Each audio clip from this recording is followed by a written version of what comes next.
Hey, listeners. So it's 5 years of inspiring women and just incredible. It is Women's History Month. 5 years ago, I started inspiring women on International Women's Day, which, by the way, fun fact, also happens to be my birthday. Amazing. 5 years later, hundreds of guests, hundreds of conversations with inspiring women.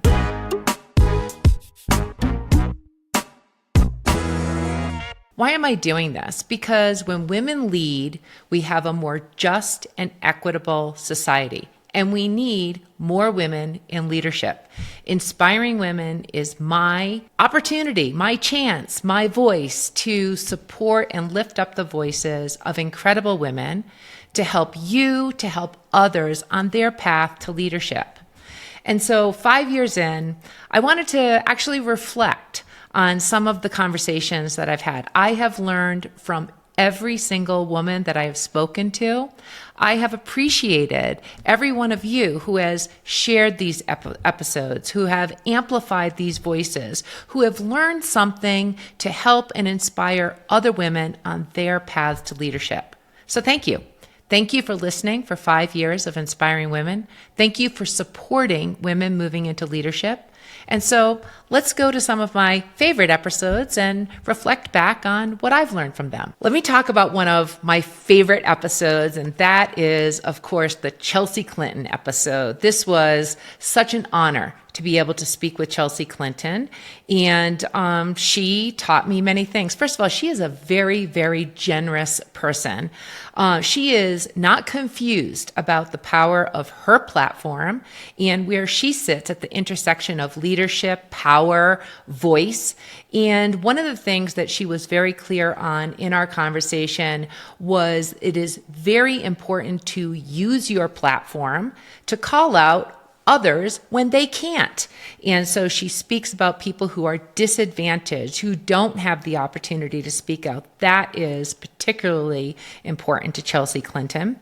She also talked about just like how she goes about managing the many, many diverse things she does, from board work, from her venture fund, from her philanthropy, from working and supporting various political figures. There's a lot of work that she does. So a very, very busy person. And part of her tips and tricks is she runs her life by the calendar. Every 10, 15 minutes, by the time I was speaking to her on that particular morning, she had 15 different meetings under her belt. It was just incredible, just impressive, but yet she builds in things that are most important to her, which of course are family time and her children and those things which she values just like all of us. And then one of the most important things that I learned from Chelsea Clinton was just how she thinks about the world of otherness, the world of bias.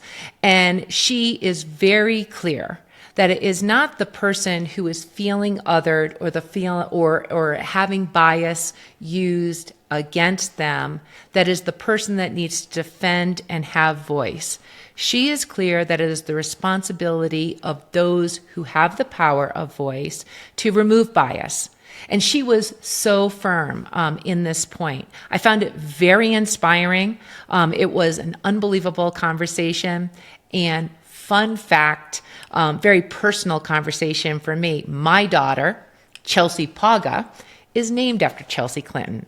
I really enjoyed sharing that moment with her. Another one of the episodes I really enjoyed was talking to Kara Swisher. Now look, Kara Swisher is one of the most prolific podcasters that there is in this industry, but also she is a tech journalist. She has been covering tech for decades. She is best known for being able to take every important leader in tech to task for what they're doing. I was curious when I was speaking to Kara about how did leadership start for her? It's funny to go back in time when somebody is that well known to those early days before they were all that. Kara was really clear about some of her lessons of leadership, and it all started with Walt Mossberg, who was her mentor early on, and she talked about Walt as an incredibly generous leader. And a generous leader multiplies your impact. Now, Kara is smart, she's hardworking, she's all of those things. Walt was, at the time that Kara was working with him, was absolutely the most well-known tech journalist in the entire industry. And what Walt did for her is he made room. He cleared room on the stage. When they were interviewing people, he put the guest in the line of sight of Kara first so that she could ask and then be answered to the question. That's generosity. That's sharing the room with others. That's something that Kara took to heart. She learned from. She does for others. She also talked about in her leadership how influence really is about staying a student. So she knows everybody in tech. Everybody knows her. Now she knows most political figures, but she stays curious. And the best leaders always do. Always staying a student, learning more, knowing that there is more to learn is a true testament to leadership. And then one of the things about Kara, which maybe isn't a surprise, she is quite a confident person. And oftentimes for women in particular, that confidence is not always there from the get-go. When I asked Kara about that, she was very clear. She's like, look, I don't know where it comes from, but I've always been this way. And there was one time she recalls in her early days where she was turned down for a position that she was looking for. And she was sort of talked down to a little bit. She was told, hey, you're too confident. And she's like, too confident? I'm fantastic. And if I'm not, I will be. That inner strength and belief in who you are, as well as the opportunity to be better, and you will be better, is inspiring. It was incredible to have that conversation. Kara Swisher is one of my top interviews and one of my favorite inspiring women conversations. Another one of my favorite interviews is Missy Krasner, the Missy Krasner. Now, if you've been in healthcare and tech and innovation, you know Missy. She's been around. She's been on the political scene. She's been on the forefront of digital health. She's worked at all the big name companies, and she is still at it in terms of what she's doing next. Missy is always a fun conversation. So I had the chance at one of the conferences recently to talk to Missy about what about leadership right now? What's going on in tech right now? Some things she said was she started with AI. She's working most recently with Penguin AI, and she talks about AI as healthcare's third watershed moment. That first watershed moment was the HITECH Act that brought millions and billions of dollars from the government to bring health tech into the forefront of medicine, physicians, electronic health records, and the like.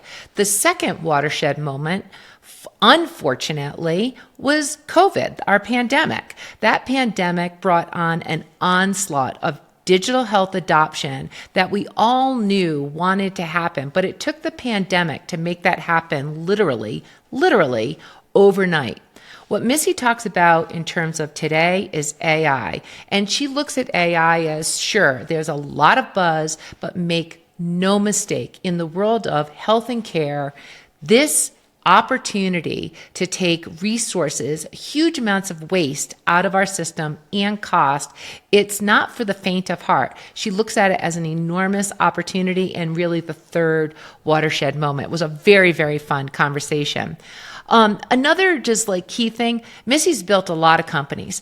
And in terms of those big name companies that are out there, Amazon, Box, others, she is really clear for women founders and women entrepreneurs, you really need to stick to the fundamentals. Know your niche, know your business plan, know your customer fit. Iterate, and innovate on your product market fit. And she's also really clear that once you get the fundamentals right, nobody, and I mean nobody, is going to care that you're a woman. And she lists off a number of successful women entrepreneurs to prove her point. And then the last thing that while we talked about many things, one of the key last points that Missy made was really that in her own experience of a leader, that she really views the failures, the big things that didn't pan out, as the opportunities that actually taught her the most. They didn't crush her. They didn't feel good. They didn't crush her, though. They actually gave her the fuel, the learning to only bring her energy, smarts, and commitment to the next big thing. So Missy Krasner, an incredible Inspiring Women and a fantastic Inspiring Women episode. Okay, can we talk about Carla Harris? Holy moly. Carla Harris, in terms of that Inspiring Women conversation, is truly one of my favorites. Now look, I'm a fangirl of Carla Harris. She puts out wisdom all the time. She is inspiring. She was one of the top women at Morgan Stanley back when it was very hard to get a top spot at Morgan Stanley. She has created so much wealth for others in terms of what she's done. And she is one powerhouse of an inspiring woman. She is one powerhouse of an inspiring woman. We talked about many things, but let's talk about some of the key things that I got out of that conversation with Carla Harris. She talked about sponsors and mentors and knowing the difference. Most women these days are really clear that it's important to have mentors to help you in your growth, to help you in your career development, developing of your leadership skills. Carla, though, is also very, very clear that that is not enough. And there is an important difference between having mentors and having sponsors. Now, what is a sponsor? A sponsor is somebody who is in those rooms where decisions are made, who when you are not there, they will point out you as somebody who is someone to look at, somebody worthy of being given an opportunity, somebody who really has something to contribute at a next level. And a sponsor, you can seek out sponsors, but you should know and cultivate as a woman, as a professional, sponsors, and know who will speak for you when you're not in that room. So really, really important piece of leadership and career development advice. Another thing Carla is super clear about is imposter syndrome. And there are a lot of people who talk about imposter syndrome. It's real. Carla looks at imposter syndrome as just one big distraction.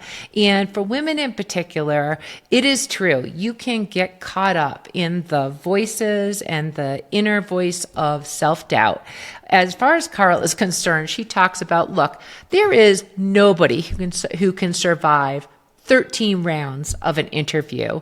And if you allow for that self-doubt to take root in that inner voice, it is crippling. And so she just talks us through how to set it aside, powerfully look aside from that self-doubt. And she's compelling and convincing and worth a listen in terms of an incredible, inspiring woman conversation. The last and probably most important point that Carla made, at least from what I got out of our conversation, was that senior women have a responsibility to build the bench, to bring others along, to come behind, come ahead, sit around, be at the table. Carla is very proud of the career that she has built for herself. She's very proud of the seniority, of the opportunities that she has had. She is most proud about the many other women leaders that she has brought forward. Why? Because that's where real power happens in terms of building the bench. And so she looks to every woman who has achieved some level of seniority and asks us all to bring those forward as we build more women into leadership. So another favorite episode, Dr. Jenny Schneider. Now, I'm going to admit, we're friends. Dr. Jenny Schneider, I idolize her. She is incredible. What a voice, what a leader, has built many successful companies. And in our conversation, and we had several, and the reason we had several, because even though Jenny has built many companies, she's on several boards, she is currently CEO and founder of a next rising high growth company. She also, every quarter, she picks one female founder and CEO, and she mentors them. And so we have had many conversations with Jenny and her mentee, which have been phenomenal. In my conversations with Jenny, she talks about lots of different things. Here's a couple of the key points that have really resonated with me and our audience. So, work-life balance. This is consistently a question that successful women are asked. How do you manage it all? How do you manage work-life balance? As far as Jenny's concerned, she rejects the notion of work-life balance. She is all about ruthless prioritization, and that prioritization might be something really important in terms of building her company. It might be something really important in terms of helping one of the companies she's on a board with, and it could be something really important in terms of being home for a dinner, for a game, for something with her children. These are all important in her holistic life. She reviews sort of the work-life balance as an idea that doesn't make sense. It really is a holistic thing, but how you prioritize your time is one of the most important things for Jenny. Another key point that we talked about in one of our fun conversations is the power of an intentional pause. Again, Jenny has built many successful companies. And after two of them, Castlight and then Livongo, she took a break. She took a break during the pandemic to be at home with her children, to do homeschooling, just to level set in a moment of time, a big moment in time. She wasn't afraid of taking that pause, and she views that as a very grounding time during her life to reset, refocus on what she intended to do next.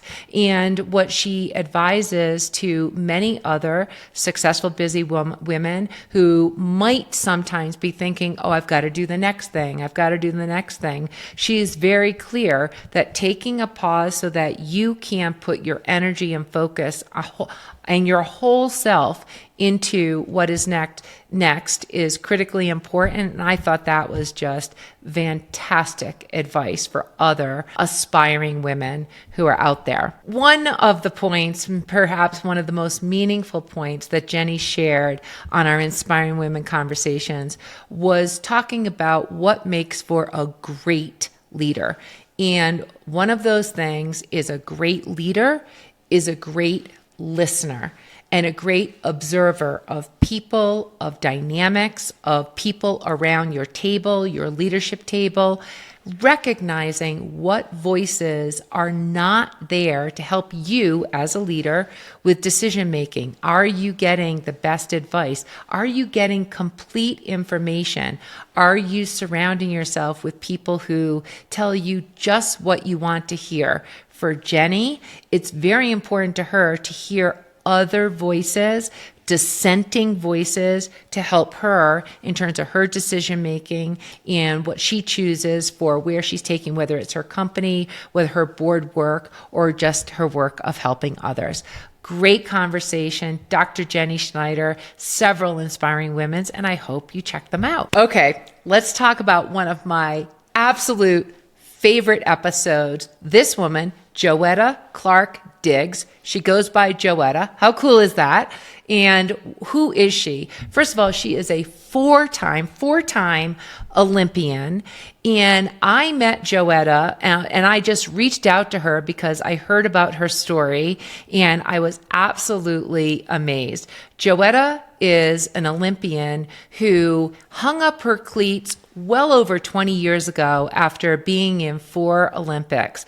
And she picked up her cleats again because her daughter, who was becoming a runner and becoming a professional athlete herself, said, "Mom, I want to see you run." So Joetta, at the age of 62, picked up her cleats again and began running. She began competing again, and unbelievably, she started breaking national records again and again and again. So this conversation on Inspiring Women was just really my awe of where did this all come from. For Joetta, she talks about leadership is a we, not a me.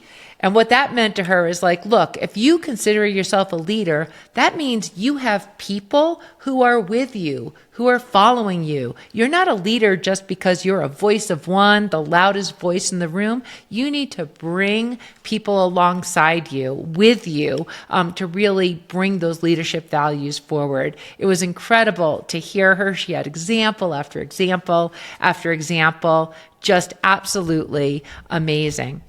Joetta also talked about that staying power, it has no expiration date.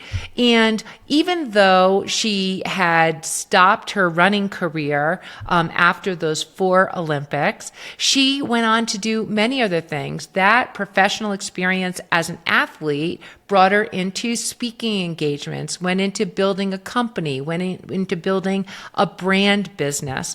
And for her, she was always motivated to do more. So while she started running again, that is only fueled by the business that she created for 20 consecutive years as she completed her time as a professional Olympic athlete. And then always, she's asked this a lot, but I had to ask her as well, is, just when you hear the conversation with Joetta, you will be energized. There's no way you cannot listen to Joetta and not be inspired. So I had to ask her something that she's asked a lot, which is, where does your motivation come from?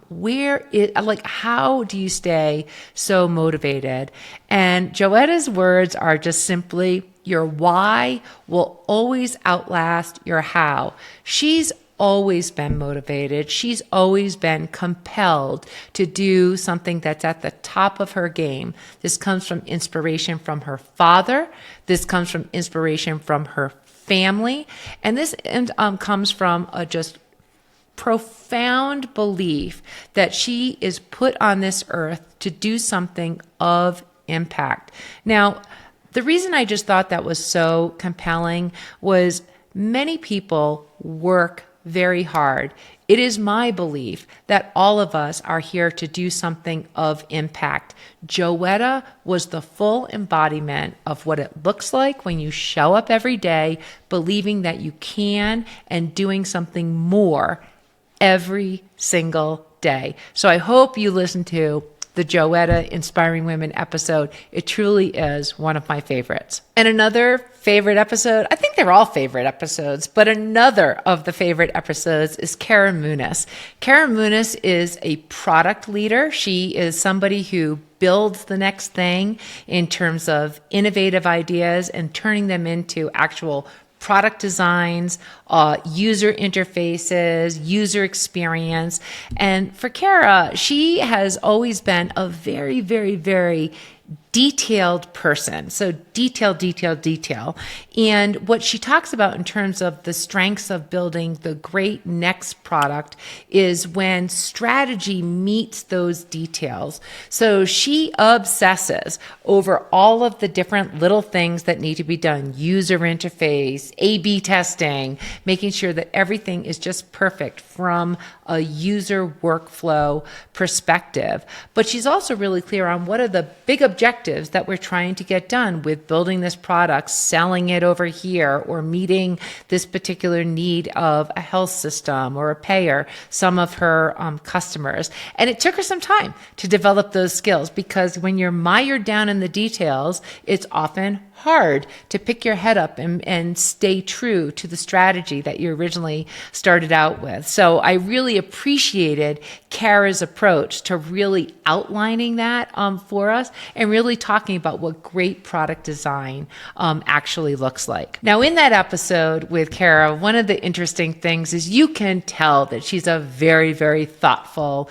person, and you can experience with her how she likes to have a lot of control over what she's doing. But the biggest lesson that Kara has ever learned comes from her family. She has young children, and that those are the types of things that they don't fit into a nice, neat box. They do not follow a project plan, and they really do not care about mommy's deadlines. So Kara talks about how she's been able to adjust adjust her approach to work to still get done her professional work in product design and leadership with precision, with excellent execution, while still having plenty of space as a mother, as a mom, to make room for the unexpected, the sneakers that end up in the sink or things of that nature that just really just throw off her day, yet still allowing her space to get things done, which is very important to who she is as a professional. I really appreciated and loved that part of the conversation, something I think so many younger mothers can relate to as they're building their own careers. And then last, Kara talked about what it means to be a new and emerging leader. And again, as somebody who is known for excellent execution, always delivering things of the highest quality on time, following all the commitments that she laid out for herself. One of the hardest things that she had to learn as a leader, as an emerging leader of people, was how to give away and delegate those responsibilities to others. This is oftentimes one of the hardest things for women in terms of their first management and leadership jobs. They get those opportunities and promotions because they're excellent at what they do. But as you're developing your leadership skills, it's about delegating and having others build those skills to the same level of expectation that you might hold for yourself. So just a great Inspiring Women conversation with Kara Muniz. I learned a lot. It was wonderful to speak with her. So there you have it. There are just a handful of what are amazing and hundreds of these Inspiring Women conversations. And here's to the next 5 years. Every week, another Inspiring Women conversation comes out. How can you support Inspiring Women? A lot of ways. You can listen, like, share, and review, all of those things, but amplify these voices. If there is something that you hear in terms of one of these leadership tips, in terms of one of these conversations that speaks to you, please share it with others. I have heard from hundreds, maybe thousands of listeners who have commented on how, whether it's men, women, early in their career, later in their career, how Inspiring Women speaks to them in a moment. Everyone's path to leadership is different. We learn from everyone who is on Inspiring Women. I learn from every one of these conversations. You also can support Inspiring Women financially. You can donate to Inspiring Women. I am really proud that half of financial contributions go to support women business leaders, the longest standing executive professional organization in healthcare in this country, and it supports scholarships for women on their path to leadership. Thank you so much for all of the listening for the past 5 years of Inspiring Women. Thank you so much for sharing and amplifying these voices of these incredible, inspiring women. And here's to the next 5 years of episodes every week of Inspiring Women. I'm Laurie McGraw, and thank you so much.